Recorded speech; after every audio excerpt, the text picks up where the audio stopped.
이 시간 우리 하나님의 말씀 함께 보도록 하겠습니다. 하나님의 말씀은 민수기 20장 14절에서 21절까지의 말씀입니다.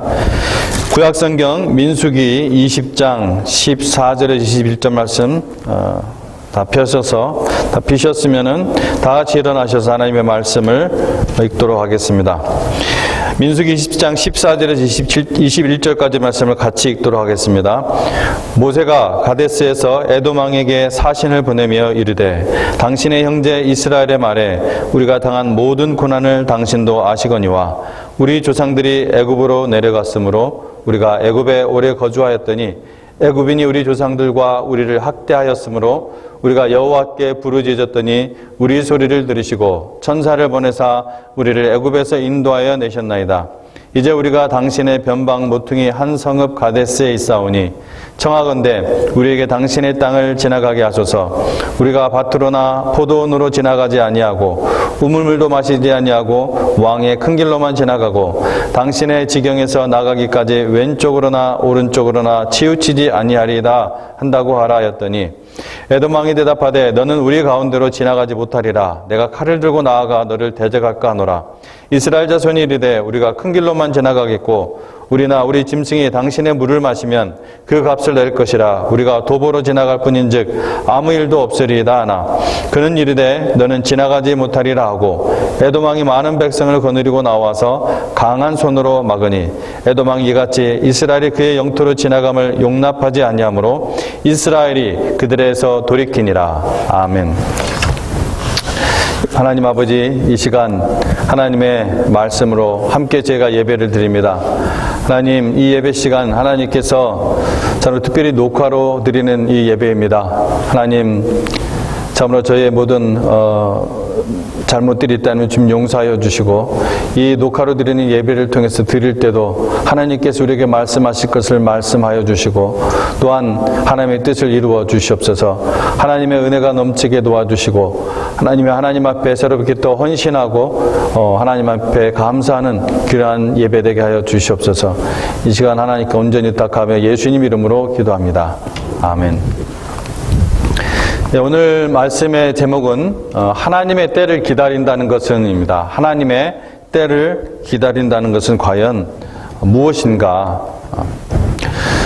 지금 코비드-19로 인해 수많은 사람들이 다양한 그러한 고통을 겪고 있습니다. 또한 다양한 이유로 이 코비드-19이 이 팬데믹이 끝나는 그때를 간절히 기다리고 있습니다. 때를 기다린다는 것은 결코 쉬운 것이 아닙니다. 최소한 하나님의 자녀들은 하나님께서 준비해 놓으신 때가 있다는 것을 그 사실은 알고 있습니다. 근데 하나님께서 준비해 놓으신 때를 기다리는 것이 힘든 것이죠. 그것을 믿는 것은 우리가 하나님의 자녀라면 믿죠. 그러나 하나님께서 준비해 놓으신 그 때를 기다리는 것은 누구에게나 쉽지 않습니다. 어쩔 때는 너무 힘듭니다. 자, 그러면은 어떤 좋은 방법이 있을까? 하나님의 때를 기다린다는 것은 과연 무엇인가? 우리는 노예 생활을 하던 이스라엘 백성이 하나님의 말씀을 믿지 않고 불순종을 해서 40년 동안 광야 생활을 해야 했던 것을 알고 있습니다. 그래서 하나님께서 정하신 기간이에요. 이 40년을 그들을 광야 생활을 해야 됐습니다. 근데 이제 지금 오늘 읽은 말씀이 어느 시기에 있냐면은 39년 6개월이 지난 때예요. 39년 6개월이 지나서 이제 거의 40년이 다 됐잖아요. 그래서 이제는 하나님께서 가나안 땅에 들어가라고 하는 그 순간입니다. 그래서 이제 39년 6개월, 말이 39년이지 39년 6개월 40년이잖아요. 그죠? 얼마나 긴 세월입니까? 그래서 드디어 가나안 땅에 들어갈 수 있는 시점이 되어서 이 모세와 이스라엘은 가나안을 향하여 출발을 했습니다. 가나안 땅을 들어가기 위한 이 빠른 길은 정상적인 길이죠. 그러니까 지름길이라는 그냥 보통 거기서 정상적인 길은 그들의 있던 데에서 볼 때 북서쪽으로 그러니까 이 블레셋 족속에 살고 있던 그쪽으로 가는 길이었습니다. 아니면 최소한 동쪽으로 가서 북쪽으로 올라가 요단강을 건너는 이 길로 가는 거였습니다. 근데 이 두 개를 모두 다 이 에돔 민족이 살고 있는 지역을 통과해야 됐어요. 에돔 민족. 이스라엘 민족 전체가, 그러니까 굉장히 많은 인구잖아요. 장전만 60만이라고 했으니까. 처음에 나올 때. 그때 이제 물론 1세대들은 다 죽고 이제 2세대들이지만은 어쨌든 지금 수십만, 어쩌면 100만이 넘을 수도 있죠. 40년이 지났으니까. 이 이스라엘 민족 전체가 한 나라를 통과해야 되는 일이에요. 이게 보통 일이 아니라 굉장히 큰 일이죠. 아마 우리나라에 혹은 미국에 그런 일이 일어나면은 그걸 쉽게 통과시키기 아마 힘들 수도 있어요. 그래서, 뭐 이런 일이 일어날 수가 있는데, 근데 이 모세가 그런 것을 감안해서 에돔 왕에게 굉장히 정중하게 허락을 받으려고 합니다. 그래서 허락을 받기 위해서 사신을 보내요. 오늘 읽은 말씀이 그겁니다. 그래서 이 사신을 통해서 보낸 공문에 뭐라고 썼냐면은 당신의 형제 이스라엘이라고 표현을 합니다. 이건 맞는 말이에요. 왜냐면은 이 이스라엘과 에돔은 어떤 민족이냐면은 이삭의 두 아들에게서 나온 거잖아요. 그죠? 이삭의 두 아들 야곱과 에서의 후손이기 때문에 그래요. 그래서 이스라엘은 야곱의 새 이름이고 에돔은 에서의 별명입니다. 이 이스라엘이라는 이름은 하나님께서 야곱에게 새로 만들어주신, 사명과 함께 새로 만들어주신 이름이었지만 에돔은 그냥 이 에서의 별명이었어요. 그래서 그 후손들은 에돔 족속이라 이렇게 불렸습니다. 그래서 모세는 이 에돔 왕에게 그 이스라엘을 당신의 형제 이스라엘이라고 말하면서 호의를 기대합니다. 그러면서 이 에돔 왕에게 당신의 그 큰 왕의 큰 길이라고 했잖아요. 그러니까 이게 당시의 왕의 대로라고 불렸어요. 이건 큰 교역로입니다. 사람들이 많이 왕래하는 그런 큰 교역로예요. 그 큰 교역로였던 왕의 대로로만 행진할 건데 그 어떤 농작물에도 피해를 주지 않고 또 우물물도 마시지 않고 곧바로 빨리 영토를 빠져나가겠다고 약속을 하죠. 사신을 통해서. 하지만 형제나라 이스라엘의 그 간청에도 불구하고 에돔 왕은 군사적인 충돌을 감수해서라도 이스라엘을 막겠다고 말하면서 강경하게 냉정히 거부합니다. 이러한 에돔 왕의 거절에 두 번째 협상 카드를 제시하지만 에돔 왕은 이 새로운 제안마저 거절한 뒤에 군대를 이끌고 나와서 그들을 막았습니다. 좀 있으면 이제 막 싸움, 전쟁이 일어날 수도 있는 그런 아슬아슬한 순간이죠. 결국 이스라엘 백성들은 그들이 원하던 그 직선길로 가지 못하고 에돔을 우회해서 행진해야 됐습니다. 그것이 이제 21절 말씀이에요. 이건 상대적으로 굉장히 먼 길이에요.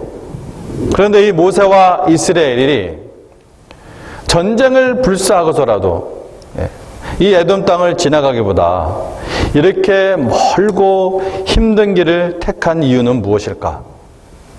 오늘 우리는 그 이유를 생각해 볼 것입니다. 자, 첫 번째로 하나님의 때를 기다린다는 것은 하나님의 말씀을 기억하고 순종하는 것입니다. 첫 번째, 하나님의 때를 기다린다는 것은 하나님의 말씀을 기억하고 순종하는 것입니다. 현재 이스라엘은 하나님의 뜻에 순종하며 나아가는 중이기에 지금 그들이 나아가는 것은 곧 누구의 뜻이에요? 하나님의 뜻입니다. 지금 하나님의 뜻대로 그들이 가는 거예요. 그리고 에돔 왕에게 굉장히 정중하게 요청을 했습니다. 그럼에도 불구하고 강력한 군사적인 제재와 거대한 장벽에 부딪힌 것입니다. 쉽고 빠르게 갈 수 있는 길로 가지 못하고 남은 그 유일한 길은 이 남쪽으로 쭉 내려갔다가 다시 왔던 그 길을 뺑 돌아가서 북쪽으로 올라가야 되는 그러한 길이었기 때문에 제가 이렇게 지도상에서 거리를 재보니까 거리로 약 3배가 되는 거리예요. 3배. 그러니까 더군다나 그 길은 그냥 길이 아니라 이게 에돔 사람들이 살고 있지 않은 에돔 지역을 벗어난 그 길로 가야 되기 때문에 그 길은 사막길이고 또한 광야길이었어요. 그러니까 사실 3배보다 훨씬 더 이상의 시간과 체력을 더 소비하고 또 물과 음식 문제도 이건 엄청난 이슈죠. 몇백 명, 몇천 명이 아니라 지금 수십만, 어쩌면 100만이 넘는 그러한 인구 아닙니까? 그들은 수십 년을 광야에서 살면서 하나님의 때를 기다렸고 드디어 이제 그 40년이 차서 하나님의 약속이 이루어지는 때가 다 되었다고 생각을 했는데 이제 가기만 하면 된다고 생각했는데 또 다른 전혀 예상치 못한 또 다른 장벽에 가로막혀서 미래를 모르는 그러한 암울한 상태에서 또 기다려야 했던 거예요. 우리도 이스라엘과 같은 그러한 입장이라면 어떻게 해야 할까요? 상대방이 형제와 같이 친한 사람이고 내가 하는 일이 하나님의 뜻을 이루는 일이며 또 상대방에게 전혀 피해가 가지 않는 일인데도 그 상대방의 반대로 내 뜻을 돌이키고 먼 길을 돌아가야 한다면 어떻게 해야 될까요? 여러분은 어떻게 하겠습니까?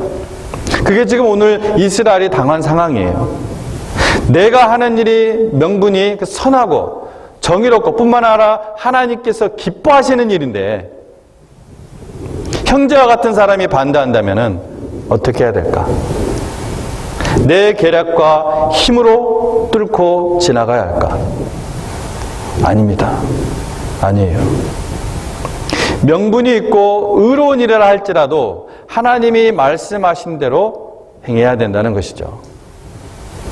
우리의 인생에 있어서 어떤 일들은요, 하나님께서 믿음의 자녀에게 스스로 지혜를 가지고 판단하고 혹은 결정하게 하시는 삶의 영역이 있습니다.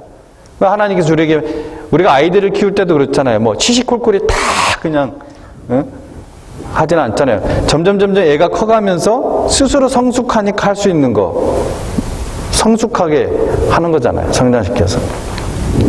예를 들어 세 개의 길이 있는데 어느 한 길을 택한다고 해서 또 잘못된 길이 아닌 영역도 있잖아요. 그죠? 하지만 하나님께서 분명하게 말씀하시고 하나님께서 분명하게 밝히신 것은 오직 순종으로 답해야 한다는 것입니다. 이 1세대와 달리 그들의 부모 세대와 달리 이 2세대는 지금 2세대잖아요. 이 세대는 하나님을 불신하고 그 불순종한 결과를 그들의 부모들이 그 사막에서 죽어가는 것을 보면서 그냥 온몸으로 오랜 세월 그 40년 동안이나 체험한 세대예요. 그들은 예상치 못했던 큰 장벽 앞에서 불신과 불순종과 불평으로 그들의 부모 세대가 그랬던 것처럼 그렇게 반응한 것이 아니라 얼른 하나님의 말씀을 기억한 것입니다. 이 일이 일어나기 전에 하나님께서 사실 이런 때를 대비해서 미리 말씀하셨어요. 신명기 2장 4절에서 5절은 이렇게 기록합니다. 너희는 세일에 거주하는 너희 동족 에서의 자손이, 그러니까 이게 에돔을 얘기하는 거죠. 에서의 자손이 사는 지역으로 지날진대 그들이 너희를 두려워하리니 너희는 스스로 깊이 삼가고 그들과 다투지 말라. 그들의 땅은 한 발자국도 너희에게 주지 아니하리니 이는 내가 세일산을 에서에게 기업으로 주었습니다. 에서와 약속한 것도 약속이죠. 내 상황에 맞게 어떤 한 구절만 딱 떼어다가 말씀을 해석하는 것이 아니라 모든 말씀을 잘 파악해서 진정 하나님이 기뻐하시는 모습은 무엇일까? 이렇게 기억하고 기도하고 그렇게 순종해야 하는 것입니다. 그리고 나서 그 길이 멀더라도 돌아가야 합니다. 즉, 또 기다리는 것입니다. 21절 후반부에 그들이 그들에게서 돌이키니라. 이스라엘이 그들에게서 돌이키니라 말씀합니다. 빠른 시간 내에 어떤 열매를 맺어야 하는 것만이 하나님이 기뻐하시는 모습이 아닙니다. 제사보다 순종입니다. 반대로 에돔은 이스라엘이 이렇게 지나가는 것을 반대함으로써 죄를 쌓게 됩니다. 에돔은 하나님을 경외하는 가정에서 태어났지만 그 믿음에서 떠나버렸고 하나님의 뜻은 우습게 여기고 개의치 않는 그런 민족이 되어버렸습니다. 오히려 이스라엘에게 악하게 대합니다. 하나님의 선택한 백성인 하나님께서 참으로 모든 민족에게 복의 통로로 만들 이 이스라엘을 악하게 대합니다. 에돔은 후에도 계속해서 이스라엘을 돕기는커녕 오히려 이스라엘의 멸망을 기뻐하고 에돔의 피난에서 들어온 그 피난민들을 적국에 팔아넘겨버립니다. 이러한 적대행위로 에돔은 나중에 하나님의 심판을 받습니다. 제가 무슨 얘기를 하려고 합니까? 원수는 하나님께서 갚으신다는 그 말씀하려고 하는 것입니다. 우리는 하나님의 말씀에 순종하면 됩니다. 억울할지라도. 성경 오바댜서는 에돔의 멸망을 예언한 책이에요. 이 에서의 자손들. 그들이 멸망하는 가장 큰 죄는 바로 이스라엘에 대한 포악입니다. 그래서 오바댜서 1장 11절에 내가 내 형제 야곱에게 행한 포악으로 말미암아 부끄러움을 당하고 영원히 멸절되리라. 로마서 12장 19절에는 원수 갚는 것이 하나님께 속하였다고. 하나님께 속한 거예요, 그거는. Of God.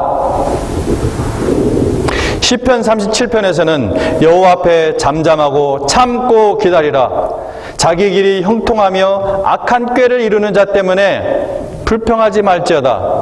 분을 그치고 노를 버리며 불평하지 말라. 오히려 악을 만들 뿐이라. 진실로 악을 행하는 자들은 끊어질 것이나 여호와를 소망하는 자들은 땅을 차지하리라.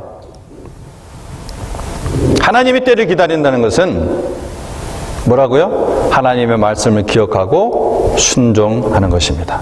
그것이 하나님의 때를 기다린다는 것입니다. 첫 번째 기억할 것입니다. 두 번째, 하나님의 때를 기다린다는 것은 기도하는 사람이 되는 것입니다. 기도의 사람이 되는 거예요. 바라고 바라던 일이 성취되는 때를 기다리는 데 있어서 하나님께 인내를 갖고 기도할 때 하나님께서 그 기도에 응답하십니다. 2년 전이죠. 2년 전. 3년 전인가요? 나바오 그쪽 그 비전 트립을 갔었잖아요. 그때 나바오 네이션에 나바오족 말고 이 나바오족보다 이제 아주 작은 소수가 있기 때문에 이제 그냥 나바오 네이션에서 호피족이 이제 같이 살고 있어요. 호피족. 이 나바오족은 그 조상이 목축을 업으로 하며 살았고 호피족은 농사를 업으로 하며 살았습니다. 그 당시에 그때 저희가 비전 출입을 갔을 때 옥수수 농사를 짓고 있는 호피족을 방문해서 그 사람들과 이야기도 나누고 전도도 했었습니다. 근데 이제 돌아오는 차 안에서 그 나바오족 선교사님이 지금 우리와 파트너십을 갖고 있는 이남종 선교사님이 이 호피족의 기우제에 대한 비가 내리게 하는 그 제사, 기우제에 대한 흥미로운 이야기를 해줬습니다. 이 호피족은 비가 거의 내리지 않는 그 척박한 땅에서도 농사를 지으며 오랜 세월 동안 생존해왔다는 거예요. 흩어지지 않고. 근데 지금은 나바오족보다 더 잘 살아요. 뭐 잘 산다고 해봐야 아주 뭐 가난하지만 나바오족이 워낙 지금 힘들게 사니까. 근데 이 호피족이 하늘의 비를 구하는 기우제를 드리면은 100% 비가 내리는 거예요. 반드시 비가 내린다고 합니다. 그 이유는 바로 그 기우제에 대한 믿음 때문이라는 거예요. 기우제를 지내기만 하면은, 이 호피족이 기우제를 지내기만 하면 반드시 비가 오는 이 현상을 가리켜서 아예 고유명사가 있대요. 인디언 기우제라고. 그런 용어가 있대요. 인디언 기우제. 그렇게 불린답니다. 그런데 기우제를 지내면은 반드시 비가 오는 까닭을 그 선교사님이 저하고 차장로님 같이 가요. 저하고 차장로님한테 물어보는 거예요. 방금 모르죠. 어떻게 알아요, 그걸. 아니, 그런 게 어디, 100% 온다니까. 그것은 기우제를 지내는 사람의 특별한 능력 때문이 아니라는 거예요. 비가 올 때까지 계속 기우제를 드리기 때문에 그냥 비가 올 때까지 계속해서 기우제를 드리는 거예요. 이 자연현상은 언젠가는 비가 오거든요. 비가 아주 적게 올 뿐이지 비는 매년 내리니까. 제가 선교사님 답을 듣고서 좀 허무하더라고요. 저 허무해. 뭘 기대했다가 어떻게 그런 일이 있을 수가 있지. 무슨 마술을 부리나 했는데. 그건 믿음이라기보다는 자연 현상적으로 언젠가는 비가 내리니까 비가 적게 내릴 뿐이지, 아주 적박한 땅이라서 그냥 그때까지 기우제 지내면서 서로 함께 모이고 포기하지 않고 서로 격려하는 그런 차원이에요. 그러니까 보니까 얘기를 들어보니까 뭐 좋은 의미죠, 그런 쪽으로는. 하지만 제가 그 얘기를 들으면서 허무하기도 했지만 한편으로 그때 이 성경의 교훈을 생각나게 하는 것이 있었습니다. 세상의 삶을 위해서 헛된 우상을 섬기는 데 있어서도 저렇게 간절하고 서로 격려하고 인내하며 기다리는데, 우리는 영원한 삶을 살고 참된 하나님의 예수 그리스도의 피 안에서 한 가족이고 참 하나님을 섬기는데 우리가 어떤 자세로 살고 있는가? 우리는 진짜 하나님, 살아계신 하나님, 역사하신 하나님, 영원한 하나님, 그분을 아버지로 모시고 있는데 우리는 어떻게 살고 있는가? 이런 생각을 하게 됐어요. 하나님께서 막으실 때 그 자리에서 불평하지 않고 그 자리에 멈춰 기다려라 하시면 기다리고, 돌아가라 하시면 돌아가는 이런 삶을 내가 살고 있는가? 저도 살면서 혹은 목회하면서 그런 답답하고 힘든 기다림이 정말 있었고 힘들 때가 참 많았어요. 하지만 시간이 지나고 또 세월이 지나고 보면 항상 하나님께서 복된 길로 이끄시는 과정이었어요. 그것이. 그래서 저는 그런 일이 이제 생기면은 의도적으로, 제가 의식적으로 의도적으로 스스로 막 생각하는 한 가지 습관이 있습니다. 그래서 뭐냐면, 하나님께서 나의 인생에 개입하고 계시니까 이런 일이 일어나는구나, 이렇게 제가 의식적으로 생각을 해요. 저는 그것을 믿음이라고 생각합니다. 하나님이 내 인생에 이렇게 개입해 주시니까, 하나님이 개입하시는 것은 나를 선한 길로, 의의 길로, 복된 길로 이끄시는 거 아니에요. 100%잖아 이거는. 우리 적어도 그런 믿음은 있잖아요. 모르니까 답답할 뿐이지. 의식적으로 그렇게 저는 생각을 하게 됐습니다. 그렇습니다. 특히 하나님께서 어떤 결정적인 인생의 어떤 전환점, 결정적인 순간, 무엇인가 좋은 것을 주시기 전에 그런 기다림이 있었고, 그때마다 여러분 저에게 있었던 일이 뭐냐면, 나의 자존감이 막 무너져요. 그래서 아무도 만나고 싶지 않고, 솔직히 말씀드리면 그냥 다 놔버리고 아무도 모르는 곳에 숨고 싶은 그런 마음까지 생길 때도 있었어요. 그래서 저도 모르게 하게 되는 것이 뭡니까? 기도예요.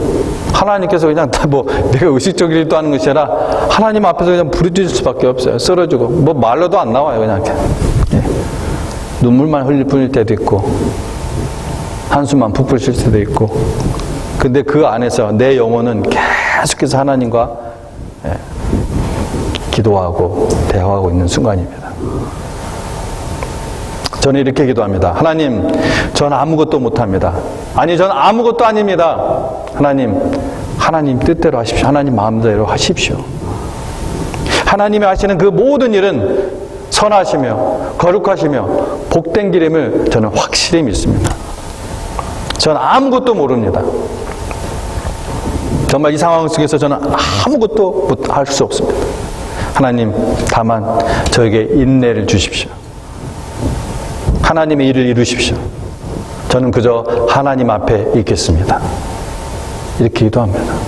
이게 제 마음속에서 몇 초 사이에, 여러분 영혼으로 기도를 하면 이게 시간이 안 걸려요. 순식간에 됩니다.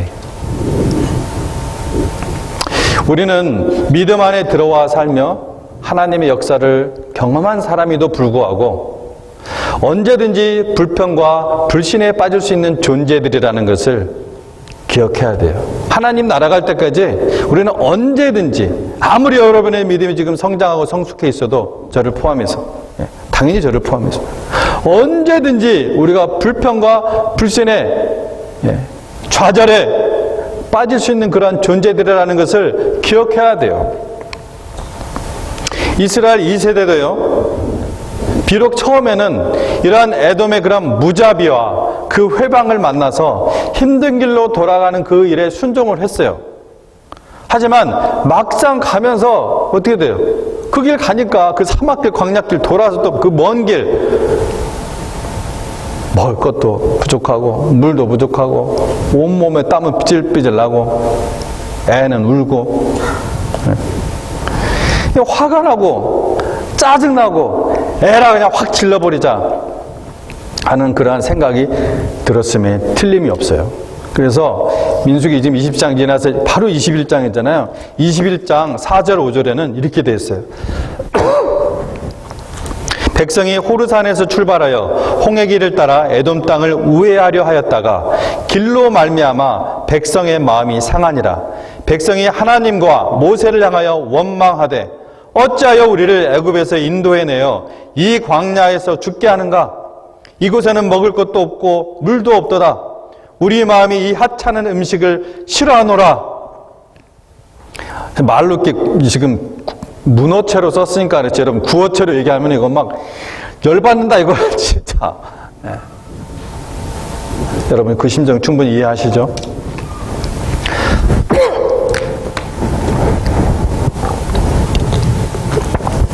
그러나 인내하지 못하고 직성대로 확 질러버리면은 그 아주 짧은 순간은 속이 시원해질 수 있어요.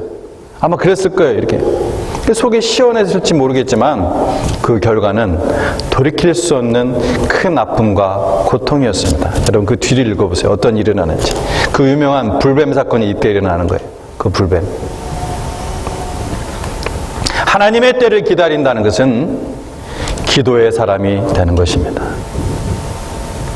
셋째로, 하나님의 때를 기다린다는 것은 먼저 하나님의 나라와 의를 구하는 것입니다. 그래서 먼저 제가 좀 소극적으로 표현을 한다면은 기회주의자가 되지 말라는 것입니다. 스스로 준비한 것은 아무것도 없으면서 그냥 때만 주구장창 기다린다면 이것은 로또를 사는 사람의 그런 마음과 같은 거예요. 그건 믿음이 아니에요. 그렇기 때문에 좋은 때, 더 나은 때를 기다리는 사람은 그날을 맞이하기 위해서 자신이 해야 할 일에 충실합니다. 당신이 하는 일이 하나님 나라의 그 하나님의 의를 위한 일이라면은, 당신의 소망하는 것이 하나님 나라의 그 영광을 위한 것이라면은 자꾸 딴 데 보면서 시간 낭비하지 마십시오. 또한 하나님의 자녀라면 반드시 진지하게 자신을 돌아봐야 할 그 부분이 있는데, 내가 먼저 하나님의 사명에 나의 삶의 목표와 우선순위를 두고 있느냐 하는 것입니다. 맞습니까? 내가 생각을 안 하고 그것을 피한다고 해서 하나님께서 당신을 향한 그 생각을, 계획을 포기하지 않아요. 하나님은 결코 포기하지 않습니다. 당신이 하나님의 백성인 이상 하나님 나라에 들어가서 사는 것을 준비시켜야 됩니다. 그것은 하나님께서 뭐 일 시킬 사람이 없어서 혹은 우리를 뭐 일하는 기계처럼 생각하기 때문에 아니죠. 당연히 아시잖아요. 그것은 하나님을 얼마나 사랑하느냐, 얼마나 경외하느냐, 얼마나 천국 백성다운 모습으로 내가 천국 들어가느냐, 이런 차원의 문제예요. 누가복음 1장에 보면은 제사장 이 사가랴와 엘리사벳의 이야기가 나오죠. 생물학적으로 이 자식을 낳을 수 없는 불가능한 상황 속에서 침례 요한을 낳는 그러한 기적을 체험합니다. 죄송합니다. 누가복음 1장 13절에 천사가 그에게 이르되 사가랴여 무서워하지 말라. 너의 간구함이 들린지라. 내 아내 엘리사벳이 내게 아들을 낳아주리니 그 이름을 요한이라 하라. 이것은 하나님의 선택과 기도에 관한 그런 말씀이 한 주제이기도 합니다. 하지만 포기하지 않고 기도하는 자에게 자식을 주신다는 그러한 나이브한 교훈이 아니라는 것을 먼저 말씀을 드리고 시작을 합니다. 제가 보려고 하는 부분은 사가랴가 자식을 얻기 위해 간구하기도 했지만, 오늘 본문 말씀에 간구했다고 천사가 얘기를 하고 있잖아요. 계속 기도했다는 거예요. 간구하기도 했지만 자기의 맡겨진 사명을 다하면서 기도하고 기다렸다는 거예요. 당시에 이 자식에 대한 그 개념은 이 조선시대와 비슷했고, 더군다나 이 제사장 신분이잖아요. 제사장의 신분이 아들이 없다는 것은 마치 저주를 받은 것처럼 여겨졌기 때문에 더 수치스러운 일이었어요. 그런데도 이 사가랴는 그런 티를 전혀 내지 않고 여전히 자신의 순서에 따라 온 그 직무에 충실했습니다. 하나님의 일에 충실했다는 거예요. 사실 상황이 이쯤 되면은 대개 사람들은 평생 곁눈질 한번 하지 않고 섬긴 결과가 이것이냐며 불평을 터뜨리기 쉽습니다. 내 문제에 대해 눈을 감고 귀를 닫아 막아버린 그 하나님을 섬길 마음이 더 생기지 않아요. 이렇게 실망을 쏟아낼 수도 있습니다. 그래서 어떤 사람은 아예 돌아서는 사람도 있습니다. 하나님께 속았다고 생각한 것입니다. 그런데 이 누가복음 1장의 그 8절, 그리고 천사가 사가랴를 평가하는 이 13절 말씀을 볼 때 사가랴는 자신의 문제에 묵묵부답인 하나님께 대하여 어떤 불평도 어떤 서운함도 내비치지 않고 오히려 자신에게 주어진 그 하나님의 일을 성실히 수행했습니다. 하나님의 일을 하다가 기적을 체험한 거예요. 하나님의 일을 하다가 기도응답을 받은 거예요. 이것이 믿음이고 이것이 충성의십니다. 이것이 그의 하나님의 때를 기다리는 자세였습니다. 여러분, 하나님의 때를 기다린다는 것은 자신의 문제가 풀리지 않는 상황에서도 먼저 하나님의 나라와 그의 의를 구하는 것입니다. 여러분, 그렇게 하셨습니까? 그렇게 하고 계십니까? 이제 말씀을 마무리합니다. 지금 이 시간 예배를 드리고 있는 모든 분들은, 최소한 거의 대부분의 여러분들은 하나님의 약속을 믿는 분들입니다. 그렇죠? 하나님께서 약속하신 것은 반드시 지키시다는 이 진리를 여러분 믿으실 것입니다. 하나님의 말씀을 기억하고 순종하는 자를 축복하신다는 약속, 기도할 때 응답하신다는 약속, 먼저 하나님의 나라와 하나님을 구하는 자에게 모든 것을 더하신다는 약속, 여러분 믿을 것입니다. 그런데 여러분, 약속은 분명히 믿으나, 하나님의 말씀은 분명히 믿으나 때를 기다리지 못하는 사람이 있습니다. 믿음의 조상이라고 불리는 아브라함도 인생의 그 중요한 시점에 몇 번이나 그런 잘못을 저질러서 큰 낭패를 당할 뻔하지 않았습니까? 그는 아들을 주시리라는 약속을 믿었어요. 하지만 하나님께서 정하신 시간과 그 방법대로 성취시키도록 기다리지 않았습니다. 하나님의 능력에 대한 그의 믿음을 시험하고 단련하기 위해서 오랫동안 지체해야 되는 일을 하나님이 허락하셨지만은 그는 그 시험을 견디는데 몇 차례고 실패하였습니다. 약속은 믿으나 때를 기다리지 못하는 것, 사실 우리 대부분의 약점 아닙니까? 그러나 여러분, 기억합시다. 하나님은 역전의 명수요, 불가능을 가능케 하시는 하나님이십니다. 그러므로 하나님의 때를 기다린다는 것이 무엇을 의미하는지에 대한 오늘 말씀을 여러분 명심하시기 바랍니다. 그것은 하나님의 말씀을 기억하고 순종하는 것입니다. 그것은 기도하는 것입니다. 그것은 먼저 그의 나라와 그의 의를 구하는 것입니다. 우리 함께 기도하겠습니다.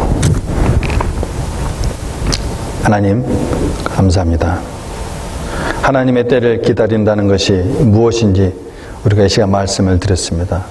네, 그렇습니다. 우리는 하나님의 말씀을 분명히 믿지만 하나님의 그 때를 기다리지 못하여 자주 넘어지고 실패하고 그래야 스스로 다치고 스스로 참으로 먼 길을 돌아가 버리는 그러한 연약한 존재인 것을 주님 앞에 다시 한번 고백합니다.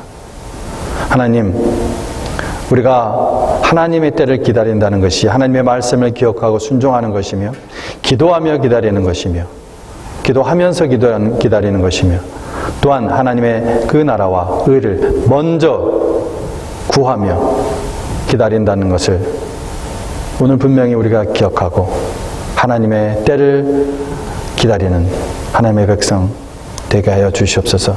우리가 그렇게 헌신하오니 저희를 붙잡아 주시옵소서. 감사드리며 예수님 이름으로 기도합니다. 아멘.